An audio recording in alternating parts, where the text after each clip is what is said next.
और आज बाबा साहब के 133वें जयंती पर टहरा कला सैदपुर गाजीपुर के इस गांव में डॉक्टर भीमराव अंबेडकर सर्व समाज संगठन के द्वारा आयोजित इस प्रतियोगिता कार्यक्रम में संयोजक सुनील कुमार प्रधान जी, जो कि यहाँ से प्रधान भी हैं, आयोजक एडवोकेट पंचदेव कुमार गौतम जी और प्रबंधक एवं संचालक राकेश कुमार जी, जो कि हमारे अच्छे मित्र भी हैं। आज इस मौके पे मैं बाबा साहब के चरणों में श्रद्धा सुमन अर्पित करते हुए अपने सभी मंचासीन साथियों, हमारे सामने बैठे हुए नौजवान साथियों, पिता तुल्य बुजुर्गों, माताओं, नौजवान साथियों, प्यारे बच्चों, मैं आप सभी को जय भीम और भारत माता की जय पेश करता हूं। साथियों, हम लोग हर साल बाबा साहब की जयंती मनाते हैं 14 अप्रैल को, लेकिन आप लोग सोचिए 14 अप्रैल को सिर्फ बाबा साहब के प्रतिमा पर माल्यार्पण कर देने से हमारी जिम्मेदारियां खत्म नहीं हो जाती, क्योंकि बाबा साहब एक सोच थे। आज हम और आप जहां पे बैठे हैं ये बाबा साहब की देन है। अगर मैं यहाँ खड़ा होकर कुछ बोल पा रहा हूँ तो वो भी बाबा साहब की देन है। बाबा साहब ने कहा था, संघर्ष करो, संगठित रहो और शिक्षित बनो।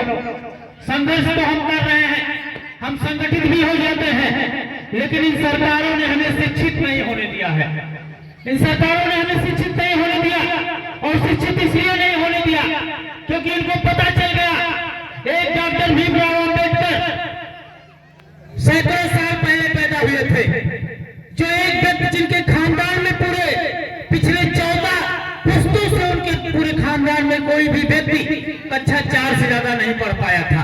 लेकिन आप सोचिए 1935 का वो दौर, जब बाबा साहब 1935 के दौर में लोग स्कूल भी नहीं जा पाते थे, हमें और आपको अछूत कहा जाता था, चारपाई के जमीन पर भी बैठने का अधिकार नहीं था। घर पे भोजन खाना तो आप छोड़ दीजिए, उनकी गिलास को, उनके फाइल को, उनके तख्ते को छूने का अधिकार नहीं था।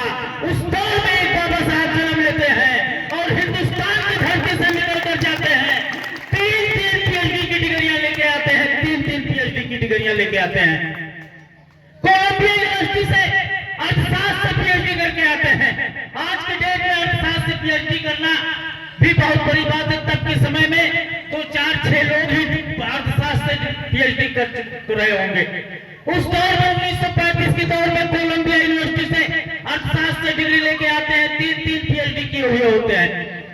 जब वो आते हैं हिंदुस्तान, उनको बड़ौदा के राजघराने में ऐसा सचिव रखा जाता है, लेकिन जब वो मुंबई से बड़ौदा पहुंचते हैं तो उनको पता रहता है कि भाई मैं अमेरिका से, इंग्लैंड से पढ़ के आया हूँ, वहाँ जात पात का कोई माहौल नहीं है, छुआछूत का कोई माहौल नहीं है, वहाँ तो गोरों और कालों का भेद है, और उसमें मैं आता नहीं था, इसलिए यहाँ पे हो सकता है व्यवस्थाएं कुछ ठीक हो गई हो। लेकिन जब वो बड़ौदा पहुंचते हैं तो बड़ौदा के राजघराने में वहाँ सचिव नियुक्त होने के लिए आते हैं, तो उनको लगता है स्टेशन पर कोई रिसीव करने तो आएगा, लेकिन कोई भी व्यक्ति रिसीव करने नहीं आता है। वो कहते हैं चलिए कोई बात नहीं। अब बड़ौदा में रहने के लिए गेस्ट हाउस ढूंढने लगते हैं, और जब गेस्ट हाउस ढूंढते हैं तो उनको पता चल गया कि हिंदू के किसी भी गेस्ट हाउस में मुझे घुसने नहीं दिया जाएगा, क्योंकि मैं और मेरा समाज आज भी अछूत की नजर से लोग देखते हैं। वो एक पारसी के गेस्ट हाउस में जाते हैं, और जो उस गेस्ट हाउस का टेकर होता है, उस गेस्ट हाउस की देखभाल करने वाला होता है, वो कहता है नहीं, यहाँ तो सिर्फ पारसी समाज के लोगों को इस गेस्ट हाउस में रोका जा सकता है, आपको रुकने की अनुमति नहीं है। बाबा साहब उससे रिक्वेस्ट करते हैं कि किसी तरीके से 4-6 दिन आप मैनेज कर लीजिए, बाद में मैं कहीं और रुक जाऊंगा। वो उनको रोकता है, लेकिन 4-6 दिन रहने के बाद पारसी समाज के 4-6 लड़के आते हैं और कहते हैं तुम तो अछूत हो, तुमने मेरे गेस्ट हाउस को अपवित्र कर दिया, तुम यहाँ पे कैसे रुके। अब बात हाथापाई में आ गई। बाबा साहब ने कहा कि भाई आप लोगों में तो मैंने सुना था जात पात होता ही नहीं, आप लोग तो सभी जात सभी संप्रदायों की इज्जत करते हैं, इसलिए मैं यहाँ रुक गया।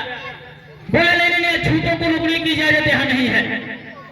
फिर कुछ दिन रहने के बाद जब वो ऑफिस ज्वाइन करते हैं और आप इसमें बात कहते हैं कि मुझे रहने के लिए कम से कम घर तो दे दिया जाए। आप सोचिए, एक राजघराने का सहसचिव अपनी कुर्सी पर बैठने का अधिकारी नहीं रहता। वहां पे जो सर्वेंट लगे रहते हैं वो फाइलों को फेंक कर उनको थमाते हैं कि इसमें साइन कर दो, तुम छू नहीं सकते हो मुझे। कुछ दिन बाद वो एक सिख के गेस्ट हाउस में जाते हैं, वहां भी उनके साथ यही बदसलूकी की जाती है। तो बाबा साहब ने एक लाइन लिखा है और उसके कुछ दिन बाद वो किला देखने के लिए जाते हैं और किले में भी उनको अछूत की वजह से घुसने नहीं दिया जाता। तब बाबा साहब ने लिखा कि जो हिंदू के लिए छूट है, जो सिख के लिए छूट है, जो ईसाई के लिए छूट है और मुस्लिम के लिए भी छूट है।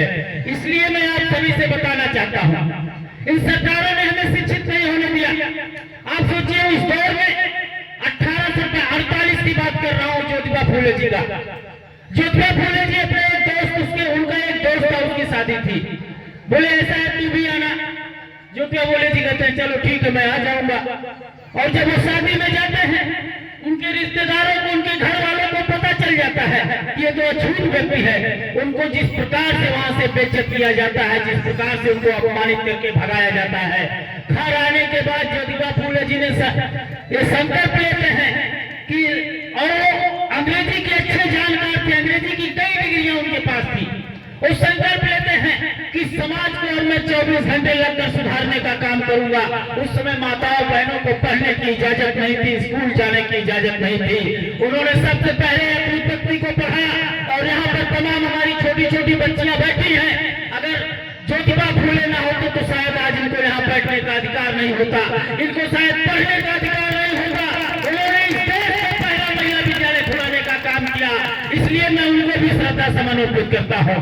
साथियों, आप लोग सोचिए, बाबा साहब जो कि इतने बड़े 3 PhD करके अगर वो चाहते तो इंग्लैंड और अमेरिका में जाकर अच्छी नौकरी करते, अपनी जीवन ऐसे आराम से गुजार सकते थे।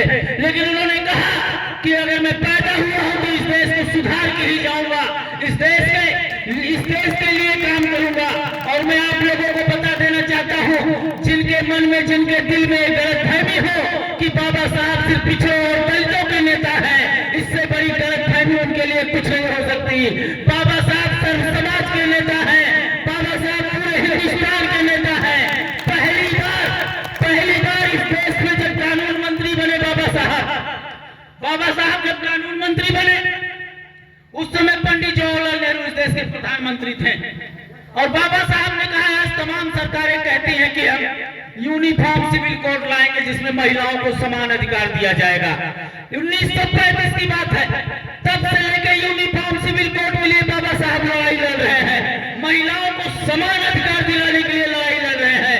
कई बार उनका पंडित जवाहरलाल नेहरू जी से झगड़ा भी हो गया, इस बात को नहीं, इस बिल को पास कराइए आप। और अंततः जब पंडित जवाहरलाल नेहरू जी ने उस बिल को नहीं पास कराया तो बाबा साहब ने उस कानून मंत्री की कुर्सी को लात मार दिया। बोला ऐसी कुर्सी मुझे मंजूर नहीं है जो हमारे माताओं बहनों की रक्षा ना कर सके, जो हमारे माताओं बहनों को सम्मान ना दिला सके। तो बाबा साहब माताओं बहनों के नेता थे, बाबा साहब नौजवानों के नेता थे, बाबा साहब दलितों के नेता थे, पिछड़ों के नेता थे, किसानों के नेता थे, पूरे हिंदुस्तान के नेता थे बाबा साहब। इसलिए मैं आप लोगों से कहना चाहता हूँ, शिक्षित और संगठित तो हम बन गए, लेकिन इस देश में हमें शिक्षा नहीं लेने दिया गया। और शिक्षा इसलिए नहीं लेने दिया गया कि इस समाज से एक व्यक्ति जो PhD करके आता है पूरे देश को बदलने का काम करता है। अगर ये सभी शिक्षित हो जाएंगे तो हमसे सवाल पूछने लगेंगे और नेताओं को जवाब देना पड़ेगा। इसलिए आज भी आपके गांव के प्राइमरी स्कूलों में बच्चों को डांट पल्ली पर बैठने पर मजबूर होना पड़ता है। इसलिए आज भी जौनपुर के प्राइमरी पाठशाला में नमक रोटी खाने पर मिड डे मील के नाम पर बच्चों को मजबूर होना पड़ता है। लेकिन इस देश में एक नेता पैदा हुआ, अरविंद केजरीवाल, जिसने दिल्ली में आम आदमी पार्टी की सरकार बनाई और दिल्ली वालों से वादा किया कि बाबा साहब के इस मिशन को मैं रुकने नहीं दूंगा, बाबा साहब के इस मिशन को मैं आगे लेके जाऊंगा। दिल्ली के जिस स्कूलों में लकड़ी के जाले लगे रहते थे, अरविंद केजरीवाल ने उसी सरकारी स्कूल में एयर कंडीशन कमरे बनवाने का काम किया। अरविंद केजरीवाल ने उसी सरकारी स्कूलों में एथलेटिक्स के ग्राउंड बनवाने का काम किया और कहा कि चाहे लोहिया जी ने कहा था, चपरासी हो या अधिकारी की संतान, सबको शिक्षा एक समान, पढ़ते हैं और गरीबों के भी बच्चे पढ़ते हैं। मैं आपसे वादा करता हूँ आप पूरे आपके गाजीपुर में वैसा गवर्नमेंट स्कूल नहीं बना होगा जैसा स्कूल दिल्ली में सरकारी स्कूल अरविंद केजरीवाल ने बनवा दिया। इन भाई 13 सालों से सामंतवादियों से रहा नहीं गया। उन्होंने इस स्कूल बनाने वाले मनीष सिसोदिया को उठा के जेल में डाल दिया। बोले मनीष सिसोदिया को चला गया, अब क्या हुआ? बोले अभी बाबा साहब का मिशन ये लोग रोक नहीं रहे हैं। अरविंद केजरीवाल ने बाबा साहब के नाम से फ्री कोचिंग की व्यवस्था की है। ये अभी भी बच्चों को पढ़ाना चाहता है, सुधर नहीं रहा है। पंजाब और दिल्ली में इसकी सरकार है, इसने अपने सरकारी ऑफिसों में आदेश जारी कर दिया है कि जो कुर्सी होगी अधिकारियों की और नेताओं की उसके पीछे बाबा साहब की तस्वीर लगेगी। ये मान नहीं रहा है, फिर सामंतवादियों ने कहा इसको भी स्कूल में डालने का काम करो। आप सोचिए पूरे हिंदुस्तान में दिल्ली और पहला राज्य है जहां पे हाई स्कूल और इंटर के बच्चों को उनके सिलेबस में संविधान पढ़ाया जाता है, बाबा साहब की जीवनी पढ़ाई जाती है। पहला राज्य है दिल्ली जहां बाबा साहब की जीवनी पढ़ाई जाती है। जो संविधान जो अधिकार बाबा साहब ने हम लोगों को दिया है, इस सामंतवादी सोच के लोग उसको खत्म करना चाहते हैं। बिहार चुनाव के दौरान आप लोगों ने देखा आरएसएस प्रमुख ने बिहार में क्या बयान दिया। उन्होंने कहा संविधान में बदलाव करने की जरूरत है। ये भाजपाई भी ऐसा ऐसा बोलते हैं कि हम लोग समझ ही ना पाए। बदलाव करने का मतलब आधा लोग समझ नहीं पाएंगे क्या है। लेकिन आज अयोध्या के उनके एक सांसद ने कह दिया, लल्लू सिंह ने, कि 277 से काम नहीं चलेगा। संविधान बदलने के लिए 1/3 बहुमत चाहिए। इसलिए मैं अपनी बातों को ज्यादा न करते हुए इस संविधान को बचाना है, इस देश को बचाना है।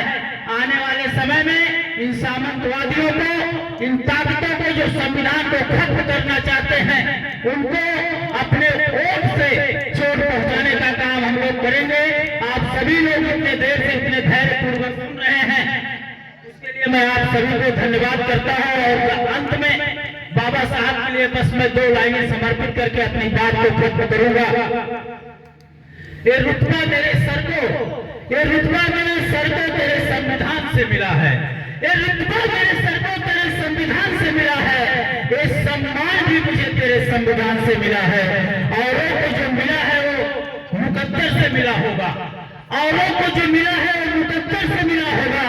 मुझे तो मुकद्दर भी तेरे संविधान से मिला है, मुझे तो मुकद्दर भी तेरे संविधान से मिला है।